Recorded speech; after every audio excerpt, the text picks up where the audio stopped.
Well, it's almost hard to explain because it's so rare. You know, I mean, PJ, like you said, he's a senior in high school. He's going through classes right now. He gets his training in, but Yanni's been out of college training and doing all that stuff that he needs to do. And PJ, he's going to school full time, obviously, and getting ready for Regents test, and you know, and still being a kid, you know, playing basketball and doing all the other little things. But he knows when he leaves here, you know, at 1 o'clock, he's going to work out and some of the best workout partners plus his father. But you know, anyone that's counting PJ out because, oh, it's Yanni, I don't know if you should do that.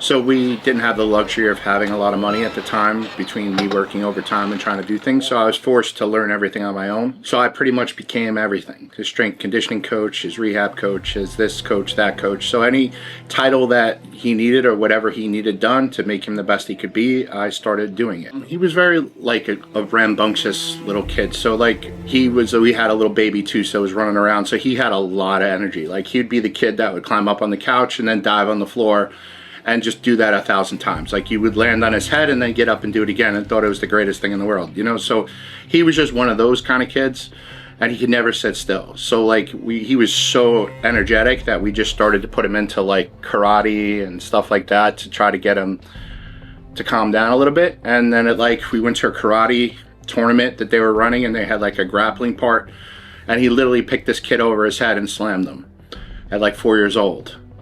So then we were like, this is his thing. So when I was like 2 or 3 years old, my dad got me like a medicine ball. It was like I forgot how much it weighed. It was like a little yellow medicine ball, and it was like 3 or 4 pounds or something. And I guess that was like my favorite toy. I don't know why. It was something I really liked.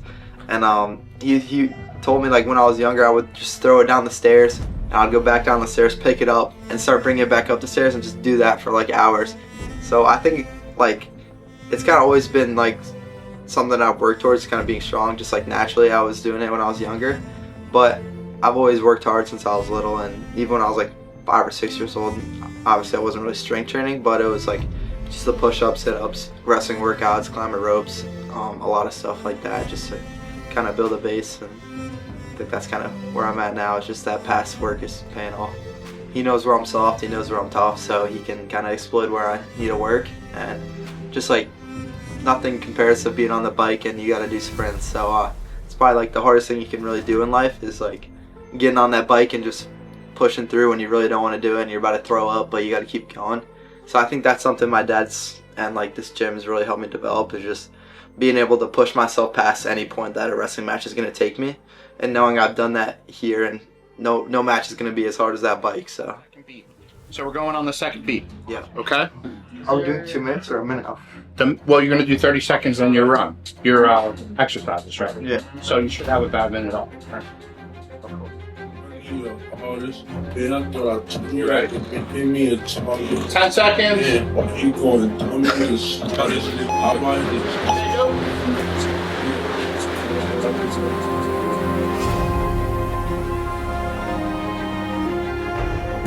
Okay, 50 seconds, rest, start on the next round. Breathe, make sure we're breathing. A little faster, yeah, a little faster.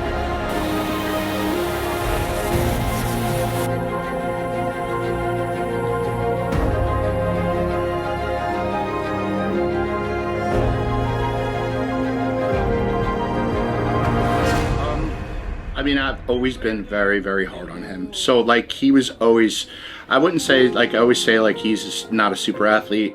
His special is his ability to endure pain and an ability to stay focused on a task and to love it.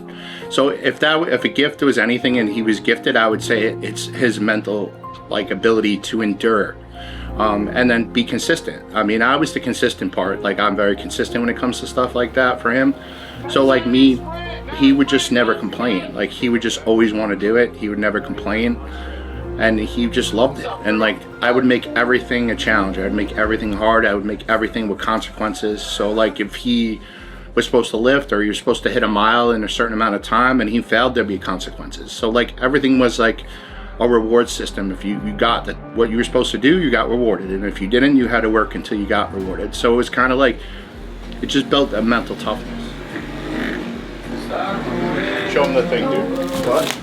Other school, look what they do here. CJ did it too. She was in part of it. Look at the books they have. They do like a whole scrapbook. This is them. There's like a program. There's the medicine ball I was talking about. That's me. This is the one from the story? And then this is me with it, yeah. I told him about this story where I just throw it down the stairs and pick it up. And all day long. yeah. Here's the judo thing. I told you he did judo. He was the MOW of the U.S. Open. What year is that? I don't even know. I don't know. It's dirty. But it gets covered up from the Olympic thing. Oh, this. He won the 2 other ones. The Hodge. This trophy was. So he's wrestling the guy who signed this trophy. He was like a baby. So he was maybe like 8 years old. What year was that? I'll tell you how old it is. Does it say a year? That's so crazy. Was this picture the picture you posted? Yeah, this is the one on TikTok. And he signed it right here. And Vito signed it. So this is Vito Arujá from Cornell, and then Yanni D from. KD's been a vital part of this whole process. He's opened up a tremendous amount of doors for him.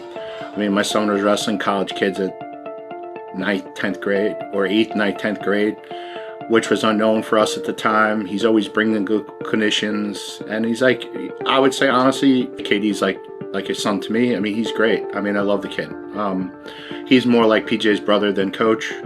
He really trusts KD. I think it's the bond that really forges the relationship where you really truly believe that you can do whatever the guy asks you to do. I mean, I think that's the difference. We've always been confident, like PJ's always been confident. He's always had good mental ability.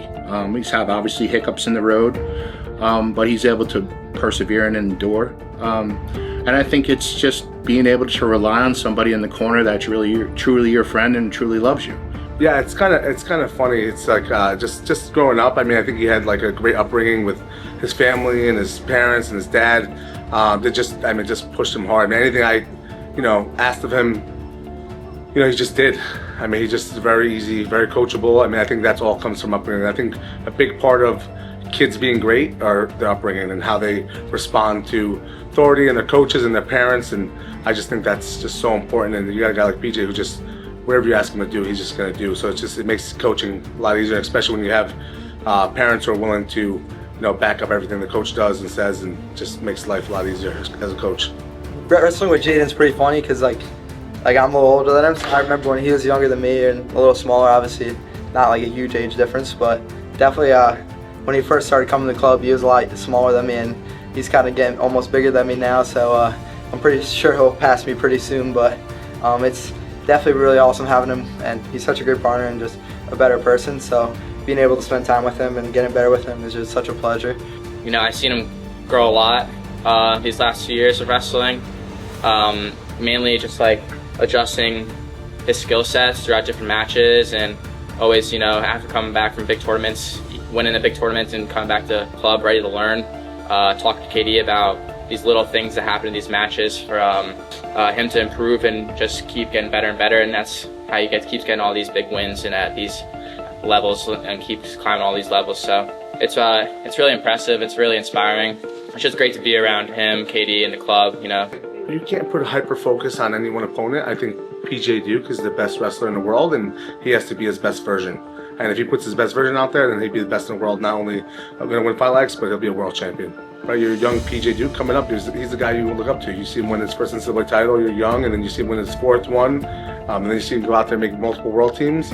And it's pretty cool, just the opportunity from like your guys you look up to end up being your competition. I mean, it just shows the progress that PJ's made and where he wants to be, and ultimately he's the guy that he has to go through, and it's it's going to be no easy task, but like I said, he's ready. At the end of the day, he's in high school. He was in a high school class this morning, and then at the end of the week, Saturday, June 14th, he'll be wrestling a guy who's graduated college, you know what I mean, and had some history behind him, one of the New York greats, and he's ready to go. He's ready to go. I mean, he's just excited.